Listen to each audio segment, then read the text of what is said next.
Si vous avez déjà suivi un régime ou un rééquilibrage alimentaire pour perdre du poids, je suis sûre que ça vous est déjà arrivé. Vous êtes en train de travailler ou de faire quelque chose d'important et soudain, vous ressentez un petit creux. Ces gargouillis finissent par envahir tout votre esprit et une envie irrésistible de grignoter vous prend. Vous ouvrez alors le placard et là, c'est souvent la catastrophe. Alors comment éviter ces fringales qui sabotent tous vos efforts ? Aujourd'hui, on voit ensemble 5 aliments coupe-faim qui vont vous aider à gérer ces fringales. Et pour chacun de ces aliments, je vous propose de vous donner les raisons pour lesquelles ça marche et des alternatives pour que vous puissiez trouver ce qui vous convient vraiment. Premier aliment, les œufs. Les œufs sont une source de protéines de haute qualité. Ils sont très rassasiants et peuvent être consommés à tout moment de la journée. Des études montrent que les personnes qui mangent des œufs au petit déjeuner consomment moins de calories le reste de la journée. Mais vous pouvez bien sûr en manger à d'autres moments. Par exemple, ça peut être une source de protéines animales intéressante au déjeuner ou encore pour faire un snack pour le goûter. Pour que la protéine de l'œuf soit bien assimilée et facilement digérée, il est préférable que le jaune soit encore coulant et que le blanc soit bien cuit. Donc c'est le cas dans des préparations comme les œufs sur le plat ou les œufs à la coque. Ça, c'est la façon optimale de les manger pour que ce soit bien digéré, mais on peut bien sûr faire d'autres recettes avec. Et puis idéalement, essayez de choisir des œufs bio et avec le label Bleu Blanc Cœur. La qualité nutritionnelle des œufs dépend énormément de l'alimentation des poules. Donc en prenant ces deux labels, biologique et bleu blanc cœur, les œufs vont contenir plus d'oméga 3 et vont être meilleurs pour la santé. Pour terminer sur les œufs, souvent les personnes s'inquiètent du cholestérol contenu dans les œufs. C'est vrai que les œufs contiennent du cholestérol et c'est une source de débat et de recherche scientifique assez incroyable. Cependant, les dernières recherches robustes montrent que la consommation modérée d'œufs de 1 à 3 quand même par jour selon les études, n'augmente pas le risque de maladies cardiovasculaires chez les personnes en bonne santé et n'augmente pas non plus de façon significative le cholestérol, en particulier le mauvais cholestérol. Donc il n'y a pas de raison de craindre les œufs si on en mange de façon modérée. Malgré tout, si vous n'avez pas envie de manger des œufs, vous pouvez opter pour d'autres aliments qui ont les mêmes propriétés.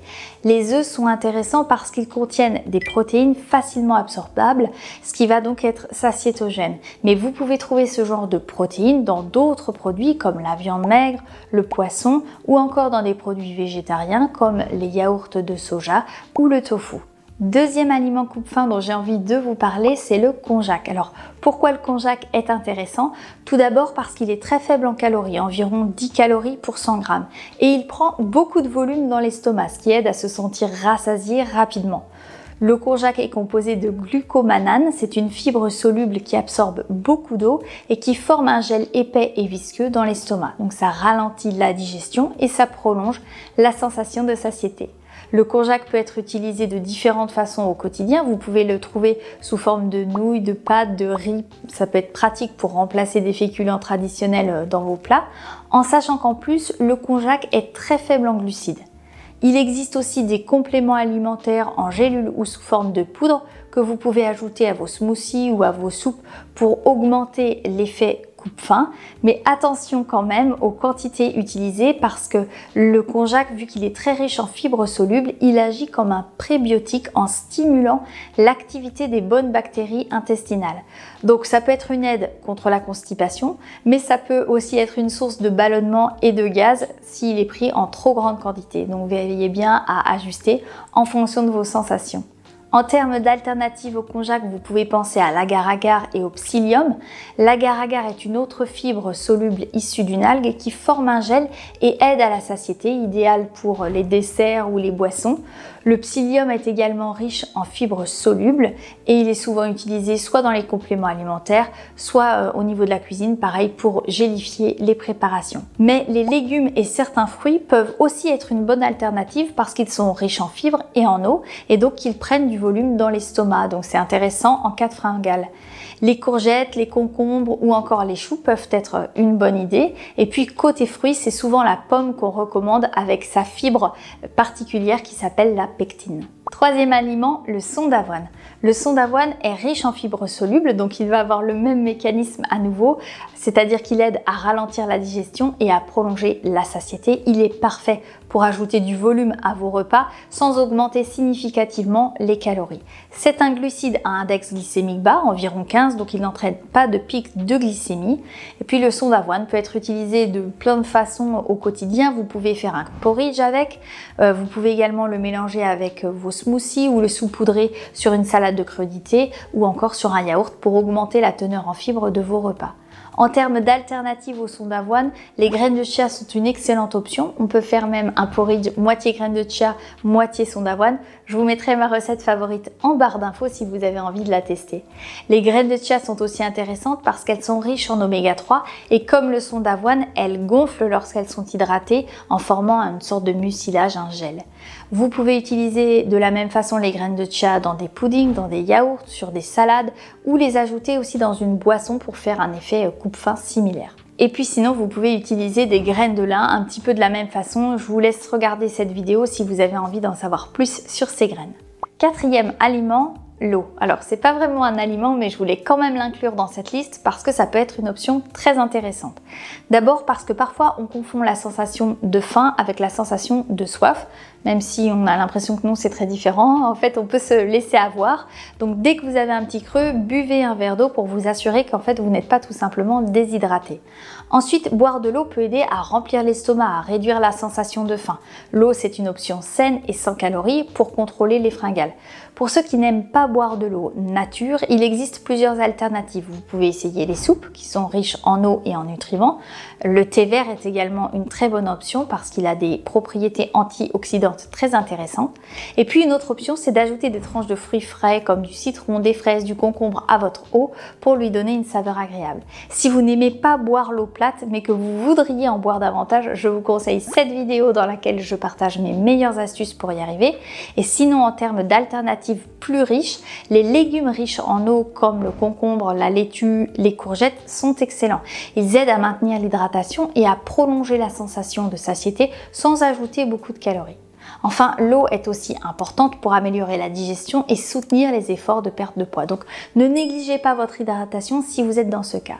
Malgré tout, l'eau, c'est pas quelque chose qui va vous caler longtemps parce que si ça prend du volume dans l'estomac, ça reste très rapide à digérer. Donc si vous avez vraiment faim et besoin d'être satisfait pendant plus longtemps, je vous conseille le 5e aliment de cette liste, à savoir les lentilles. Alors pourquoi les lentilles? Parce qu'à nouveau, elles sont riches en fibres et en protéines végétales, ce qui va aider à prolonger la sensation de satiété et à stabiliser le niveau de sucre dans le sang. Les lentilles ont un index glycémique bas, généralement autour de 25-30 selon les variétés, donc elles ne provoquent pas de pic de glycémie, surtout si elles sont consommées en quantité adaptée à vos besoins.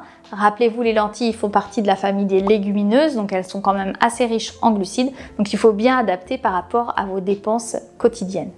Les lentilles peuvent être intégrées dans de nombreux plats, salades, soupes, curry ou même purées. Elles sont versatiles, faciles à préparer, donc ça en fait un excellent choix pour vos repas de tous les jours. Et désormais, on en trouve aussi sous des formes un petit peu plus insolites comme des pâtes de lentilles corail ou de la semoule de lentilles corail. Ça permet d'avoir des alternatives au blé qui a souvent un index glycémique plus élevé. En termes d'alternatives aux lentilles, vous pouvez également penser aux flocons d'avoine, au riz basmati, aux autres légumineuses ou également aux graines pseudo-céréales comme le quinoa ou le sarrasin. Toutes ces alternatives sont riches en fibres, ont un index glycémique qui est faible et donc vont aider à avoir une glycémie stable. Pour terminer, je voulais vous dire deux choses importantes. Une information clé à savoir pour gérer les fringales et un aliment bonus. Alors d'abord, pour l'aliment bonus, je voulais vous parler du chocolat. Attention, on parle bien ici du chocolat avec une teneur en cacao à minimum 70%. Et plus on grimpe, mieux c'est, hein, donc ça peut être 85, 90 et plus. Ce chocolat peut être un excellent coupe-faim parce qu'il agit justement sur l'hormone de la faim qu'on appelle la gréline en la réduisant. Et puis c'est aussi très satisfaisant si vous avez envie d'une touche sucrée et que vous prenez le temps de faire fondre ce carré de chocolat tout doucement. Ça va vous permettre de passer cette envie de fringale plus rapidement. En tout cas, vous l'avez sûrement remarqué, ces 5 catégories d'aliments coupe-faim ont plusieurs points communs. Ils sont riches en fibres, en protéines, faibles en calories et prennent du volume dans l'estomac, ce qui aide à prolonger la satiété. Mais en plus de choisir ce qui vous convient le mieux pour calmer votre faim, apaiser votre envie de manger, vous devez absolument vous poser cette question: pourquoi est-ce que j'ai ces fringales ? Sinon, tous ces aliments qu'on vient de voir vont agir comme des solutions très temporaires sans résoudre la source du problème. Ça serait un petit peu comme de mettre un pansement sur une plaie qu'on se ferait tous les jours sans chercher à comprendre pourquoi on tombe toujours au même endroit. Alors il y a plein de raisons possibles pour expliquer ces fringales et ça c'est positif parce que ça veut dire autant de solutions à explorer. Est-ce que c'est le stress, l'ennui, les hormones, le sommeil ou le plan alimentaire que vous suivez pour perdre du gras qui n'est pas adapté? Si vous pensez que c'est cette dernière option, je vous conseille de regarder maintenant cette vidéo pour savoir comment faire pour perdre du gras. Moi je vous dis à très vite et en attendant, prenez bien soin de vous.